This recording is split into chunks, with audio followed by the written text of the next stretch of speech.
Smarties, today we talk about how educational therapists can use AI, artificial intelligence, ethically and responsibly. We talk about our initial reaction to AI, as well as some ideas of how to use it to support the work that we're doing with our educational therapy clients. If you are interested in learning more about the work that we do, we invite you to sign up for a phone call. My practice is Kapp Educational Therapy Group in Beverly Hills, California, and virtually everywhere. And to sign up for a phone call where we specialize in learners with executive functioning skills challenges, you can go to our website, www.kappedtherapy.com. And to sign up for a phone call with Steph's practice, M.Ed therapist located in Redondo Beach, California, and Manhattan Beach, California, and virtually everywhere, and specializes in all the things. You can sign up on her website, www.myedtherapist.com. Let's dig in. You want to learn faster, but sometimes working harder is just not the answer. You have to learn smarter. The Educational Therapy Podcast. Hi, Smarties. Welcome to episode 286 of Learn Smarter, the Educational Therapy Podcast. I'm Stephanie Pitts. And I'm Rachel Kapp. And today we're talking about artificial intelligence, because that's a hot topic. It's a hot topic, and it's a topic I pitched you. Yeah. What are your initial thoughts on us talking about this on the podcast and then about AI in general, Steph? We're recording this in November of 2023. So last school year, I definitely used some AI a little bit more. And then I think as the summer went on and I wasn't using it, I haven't used it as much. And sort of got out of the habit of using it. Of even thinking of it as a resource, right? Right, exactly. Because it can do so many things. Yeah. And then you brought it up. I thought, oh, yeah, okay. Yeah, there's a lot of things that we can use it for that's not just finding answers as a shortcut, is what people think. I think initial reaction of educators is that of plagiarism. Just cheating. Of cheating, yeah. And there's a lot that we can do within AI that can support the work that we're doing, especially if you're not in community with other educational therapists. So here's what I'll say. That in-person interaction that I get to have with you and we get to have with our teams, it's not going to be replaced by AI. Let's just start there. My first go-to is still to ask you or to ask another colleague or a member of our team that I think could have an appropriate answer to my initial question. But there are times, especially in sessions, where it can be really, really meaningful and get you the resource that, particularly, that's how I use it, the resource that I am looking for in that moment with more immediacy. Well, let's say I'm helping a learner, or we want to talk about how to break down a writing prompt, which we've talked about on the podcast before. I can go into AI and ask for a writing prompt, especially over the summer or something, where we can practice the steps of breaking it down. For examples. Absolutely, as examples of it. Because what I've done in the past for this type of work is I save what I see for my clients oftentimes. If I see a client who has, for example, a writing prompt that has no question to answer, but is 2 pages long, I usually will save it and I can reuse that with another client. I'm like, okay, how would you approach this in this particular moment? Because they are going to encounter something like that. And it's a real world example. Yeah. So that has been helpful in terms of updating my stuff, because you get bored of your stuff, right? Yeah. Oh, for sure. That's why I have hundreds of games. Exactly. So should we explain what it is? Yeah.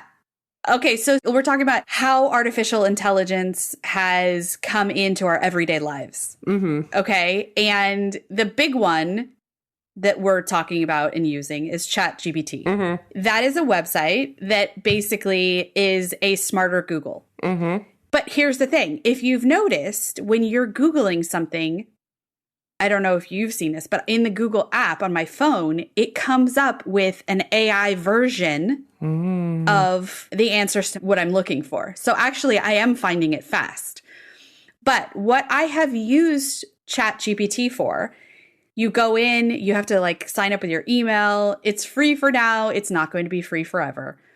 But I used it for fact checking. For instance, for a social studies test. Let's say there were social studies questions and A, B, C, D were the options. They were like practice problems. But I didn't actually know the answer because I don't remember that specific thing.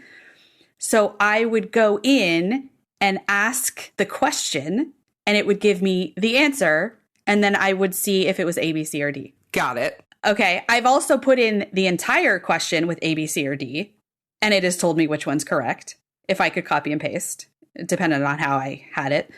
But then I have also used it for things like when you are trying to make a meaningful flashcard and get extra information to answer the who, what, where, when, why on vocabulary. In particular for social studies, history, and science.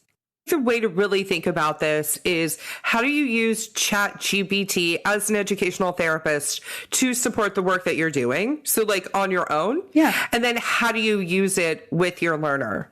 Actually, there's a delineation there. And I think mostly for the benefit of this episode is how do we use it to support our work independently?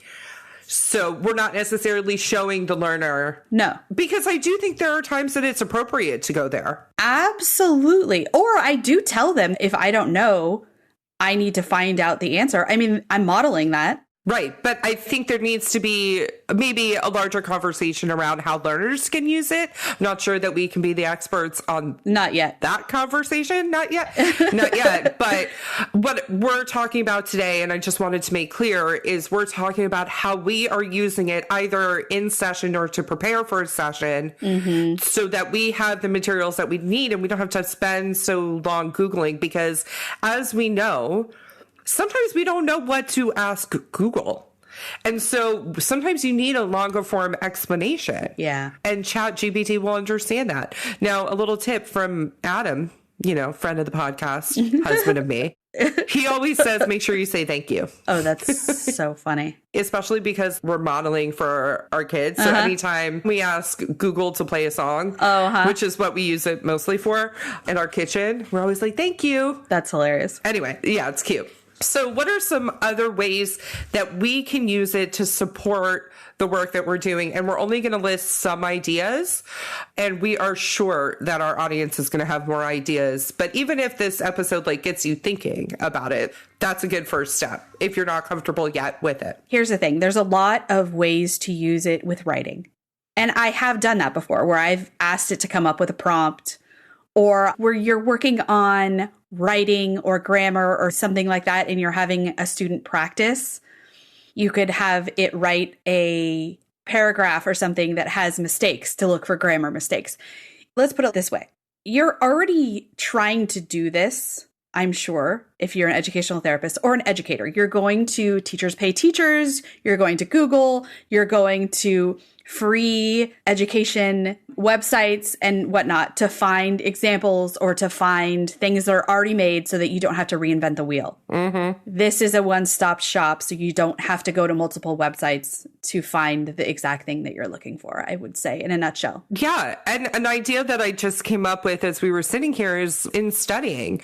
I don't know why we're spending a lot of time talking about social studies and history, but let's just say you have a 10th grade student who is studying the lead up to the Civil War. You could go to ChatGPT and say, give me an appropriate essay prompt for a 10th grader who is having a test on the lead up to the Civil War. And that could be an excellent study tool to see if the learner can go ahead and answer that question thoughtfully and thoroughly. And we talk a lot about when in study skills about prediction and let's predict what the teacher is going to ask. My favorite thing. Yep. If you have a learner who struggles with that, you could use ChatGPT as sort of the bridge into that idea. Yes, we do want them being able to generate the question because that is an active study skill strategy. But if they're not able to do that yet, it's still an active study skill strategy to answer a prompt like that or to test themselves. And what do they need to figure out in order to appropriately answer a prompt like that? So that's another idea. How else could you use it, Steph? Okay, so another thing that you could do is, when you get those monster vocabulary lists and the definitions aren't necessarily already there and you need to look them up, you might need to know them in context. So not only could you get the definition, which you can do through Google or a good old-fashioned dictionary, but sometimes there's multiple definitions, and you could ask it to put it in context of what you are studying. If it's a book, if it's a chapter, if it's a time period, you can use that to get context. I was talking to a student the other day about vocabulary and whether his teacher is asking pure definitions or in context. And that's a big difference about how you study. Huge. And so that's what we were talking about, how to approach it. He didn't know the answer, so he's going to find out, because it's not going to do any good if you just memorize the definitions, but you don't know how to put them into context of what the teacher is asking. Of course. Another way you can use ChatGPT is you can have it generate math problems or a math worksheet. And what I love about it is you can say, I have a 6th grade student working on solving the equation, let's just say, but they have the math skills of a 4th grade student. So you could sort of generate that exact right worksheet that you want for that learner. I love the creating of the worksheets. Yeah. And as a reminder, you can also get those questions to check for meaning and check for understanding on a specific topic. If you have more ways that you are incorporating AI into your therapy sessions or learning support sessions or classroom lessons, let us know, because this is something that, I'll be honest, it's still not top of mind for me to go there yet. Me neither. But it is becoming more top of mind of, hey, this would be an appropriate moment to use ChatGPT to generate what I need faster. And you love the faster. Listen, whatever's the fastest way to the end, I'm all about it. But if you happen to have some really great ideas, shoot us an email, Rachel and Steph at learnsmarterpodcast.com. Yeah. We'll talk to you soon, Smarties. Have a great week. Have a great week.